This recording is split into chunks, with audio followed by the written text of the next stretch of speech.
এত রক্ত বৃথা চাইতে পারে না।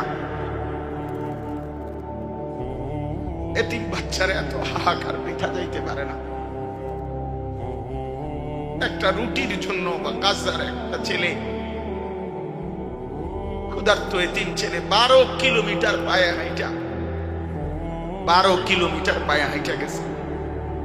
এরপরে যখন একটা রুটি নিছে, দুশ্মনের বুলেটে তার বুকটা ঝাঁচড়া হয়ে গেছে, রুটি হাতে শহীদ হয়ে গেছে, রুটিটা খাইতে পারে না।